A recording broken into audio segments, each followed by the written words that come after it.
शुरुआत अजय अरोड़ा जी आप ही के साथ और रणदीप सुरजेवाला के 2020 के बयान का जिक्र और उसी के साथ आज चर्चा की शुरुआत जब उन्होंने ये कहा था कि नेहरू और गांधी परिवार सत्ता के मोह से दूर है। आज चर्चा प्रभु श्री राम के त्याग के आदर्श की हम कर रहे हैं, लेकिन इंडिया अलायंस गठित होने के बाद क्या वो त्याग की भावना, वो सत्ता और उसका मोह जिससे दूर कांग्रेस क्या रह सकती है? यह सवाल इसीलिए उठ रहा है क्योंकि सीट शेयरिंग को लेकर कोई कंसेंसस अभी तक इंडिया गठबंधन में बन नहीं पाया है। सर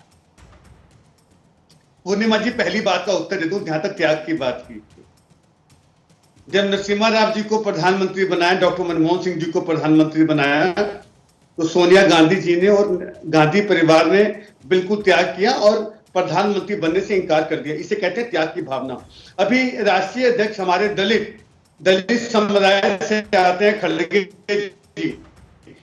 सोनिया गांधी अध्यक्ष नहीं बनी, उन्हें खड़गे जी को बनाया। इसे कहते हैं त्याग की भावना। जहां तक आपने राजनीति की बात की, सीटों की शेयरिंग की बात की, समय अगर तो बता देंगे, हमने राम का विरोध कभी नहीं किया।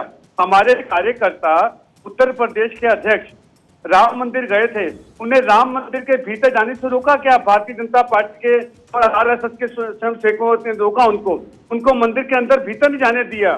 तो हमें खेद है कि हमें जहाँ त्याग की भावना है, राम सबके हैं, राम हमारे भी हैं। जब हमारे कार्यकर्ता गए थे तो क्यों रोका उनको? जाने देते अंदर, जाने देते अंदर। आप मेरे सवाल को गप कर गए अजय अरोड़ा जी। मैंने सीट शेयरिंग पर बात की, मेरा सीधा सवाल था आपसे। पूर्णिमा जी, जब आप त्याग की भावना की बात करते हैं तो फिर सीट शेयरिंग को लेकर गठबंधन एक कंसेंसस पर क्यों नहीं पहुंच पा रहा? क्यों बड़े भाई की भूमिका में कांग्रेस हर एक स्टेट में रहना चाहती है, ये जानते हुए कि वहां पर क्षेत्रीय दलों का दबदबा है? पूर्णिमा जी, जहां तक सीट शेयरिंग की बात है, और बिल्कुल अभी चर्चा जारी है, और सीट शेयरिंग बिल्कुल जो चेहरे जीते वो किसी भी पार्टी के हों, इंडिया गठबंधन के होंगे, हम जीतने वाले चेहरे के साथ होंगे। जो चेहरा भारतीय जनता पार्टी की भ्रष्टाचार के खिलाफ जीत हासिल करेगा उसको उम्मीदवार बनाएंगे। और जहां छोटे बड़े भाई की भूमिका है, कहीं हम छोटे भाई बनेंगे, कहीं बड़े भाई बनेंगे। समय आने पे पूर्णिमा जी सबसे पहले हम आपको सूचित करेंगे। इंतजार रहेगा मुझे उस सूचना का, क्योंकि यासिर जिलानी एक लंबा वक्त हो चुका है, हर बार ये सवाल पूछा जा रहा है कि भाई गठबंधन तो तैयार हो गया, मुलाकातों का, बैठकों का सिलसिला लगातार जारी है। एक तरफ जहां पर आप लोग चुनावी मोड में आ चुके हैं, साउथ को साधने की कोशिश में लगातार हैं और प्रधानमंत्री मोदी की मौजूदगी उस बात को और ज्यादा पुख्ता करती है, तो दूसरी तरफ विपक्ष में खड़ा हुआ वो गठबंधन है जो अभी तक सीट शेयरिंग को लेकर एक फाइनल फॉर्मूले पर नहीं पहुंच पाया है। 400 पार का नारा क्या बीजेपी को इसी आधार पर मजबूत नजर आता है? देखिए, मैं सबसे पहले जो कांग्रेस के रिप्रेजेंटेटिव आपके सामने बात रख रहे थे, त्याग की परिभाषा बता रहे थे, उससे बड़ा कुतर्क का उदाहरण कुछ और हो नहीं सकता है। जो वो त्याग कह रहे थे, उन्हें ये मालूम है कि कौन से आदमी अध्यक्ष बनने वाले हैं और किसने त्याग कर दिया। अरे भाई साहब, आपके उसी परिवार ने इस भारत में 57 साल हुकूमत करी है, उसके बाद भी आप त्याग को लेकर चर्चा कर रहे हैं। देखिए, कांग्रेस कंफ्यूज है और कांग्रेस के कंफ्यूजन का सबसे बड़ा मामला आपको दिख रहा है कि इंडी ब्लॉक के किसी भी नेता पे एक दूसरे पे विश्वास नहीं है।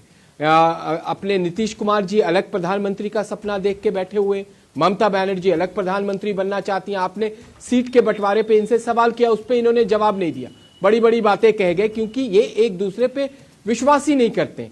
ये इनकी चौधराहट खत्म नहीं होती। अभी जो पीछे विधानसभा का चुनाव गया है, उसमें इनकी चौधराहट की पराकाष्ठा देखी कि जब कमलनाथ ने अखिलेश यादव को जिस तरीके के जिन अल्फाजों का इस्तेमाल किया था, उसका उनको भुगतना पड़ा।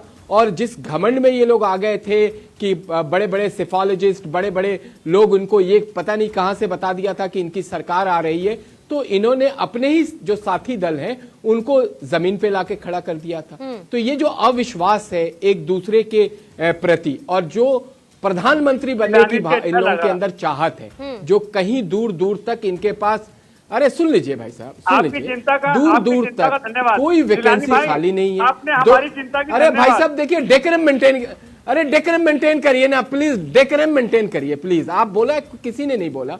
देखिए 2024 में कहीं कोई वैकेंसी खाली नहीं है। नरेंद्र मोदी जी प्रचंड बहुमत के साथ सरकार बना रहे हैं। क्यों बना रहे हैं मैं बता दूं आपको। अभी आपने कहा कि हम लोग चुनावी मोड़ पे, हम चुनावी मोड़ पे उस दिन से अरे सुनिए तो सही, हम चुनावी मोड़ पे उसी दिन से आ जाते हैं जब हमारे पास चुनाव का रिजल्ट आ जाता है। हम दूसरे दिन कोशिश में है कि आपके 400 पार को रोक देगी वो, और आपको ये बात पता भी है, ये बात आपको पता है, और इसीलिए साउथ मिशन पर बीजेपी ध्यान दे रही है। उसको ये पता है कि अगर 400 पार जाना है तो साउथ को साधना होगा। देखिए